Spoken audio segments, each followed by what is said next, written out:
Success strategy is a series of values and practices that put you in a state of mind that is appreciation. So the good life is what this is all about. And the good life is simply a state of appreciation. And so if you ask people about what a good life is, you'll get varying answers. They'll tell you about circumstances and conditions and things that they believe will cause them to feel good. But here's a really empowering thing to know. What causes any of us to feel good is our offering of appreciation for our circumstances, for our conditions, our possessions, our relationships, etc. We offer our appreciation, and it's our appreciation that is represented by the way that we feel. When we feel good or satisfied, when we feel empowered or joyous, etc., that's when we're offering appreciation. We feel good because we are acknowledging the full value of our circumstances. We're acknowledging the full value of our conditions and our relationships and so on. So everyone has ample reason to be in a state of appreciation. But to keep this real, everyone from time to time is going to offer the opposite of appreciation. From time to time, we all turn a blind eye to the value of those things that are right in front of us.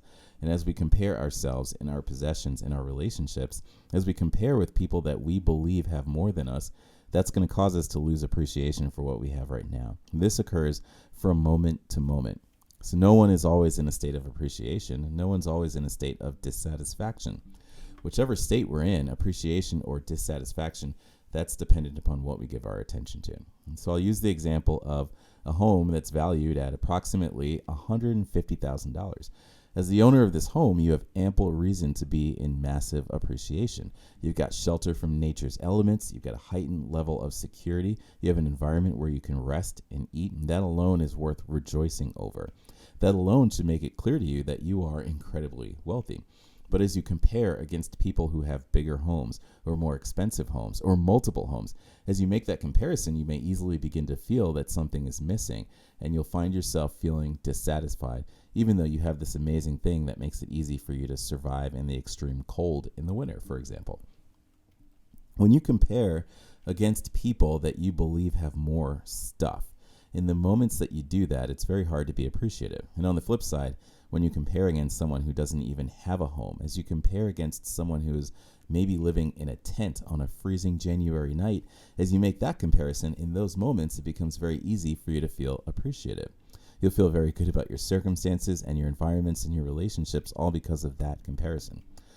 So when thinking about the good life, we naturally think about extreme wealth. We understandably think that with extreme wealth, we would easily and most often be in a state of appreciation. That appreciative state is the feeling that we associate with extreme wealth. But let's give it some thought. If you became a trillionaire tomorrow, how do you think you'd feel? Would there be a sense of relief? Would there be a sense of joy? Would there be a feeling of invincibility or maybe a feeling of prestige? And it's likely that most of us would feel a number of positive feelings. We would consider ourselves to be living the good life from that point forward. But that would only last for as long as we continue to appreciate these new valuable things that we have access to. While it's easy to assume that the wealthy should always feel appreciative, it's important to understand that a trillionaire, just like a billionaire or a millionaire or someone with very little money, no matter your financial net worth, your appreciation is not actually coming from the stuff that you have. Your appreciation is coming from inside of you. And so your appreciation is a feeling that occurs when you give attention to the full value of what you have.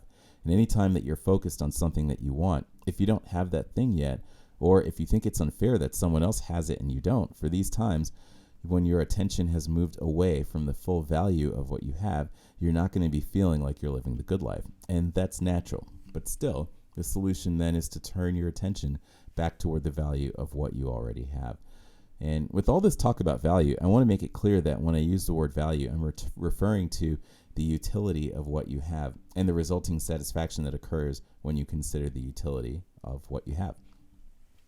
So on this topic of living the good life, appreciation, the success strategy is to move your attention from other people and their stuff. Place your attention on yourself and what you have. And in the beginning, when you do this, you'll experience a mild increase in appreciation. But as you continue to keep your attention on the utility of what you have, your satisfaction and your appreciation is going to increase by a lot. And your time frame is specific to you, but I will tell you from personal experience that after a month of doing this, I experienced a great increase in satisfaction and self-appreciation.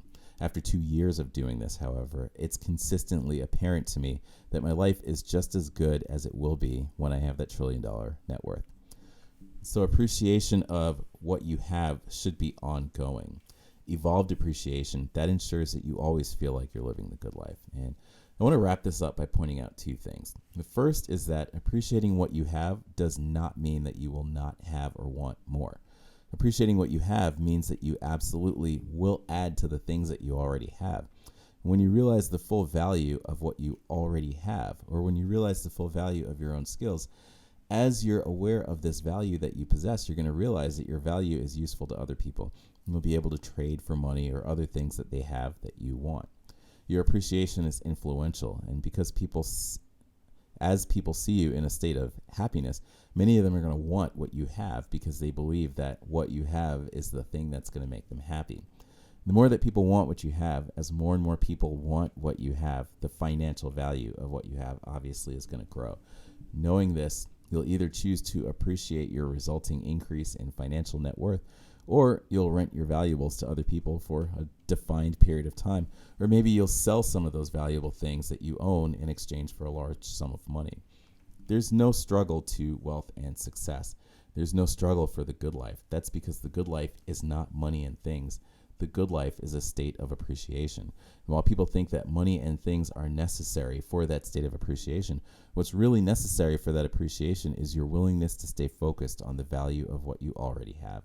As you do so, you'll come to understand the full utility of your belongings, and that's going to be useful when creating a greater financial net worth. It's appreciation. That's what everyone is really seeking, and appreciation is available to everyone right now. And if you'll consistently evolve your appreciation, you'll be living the good life. Sending good vibes.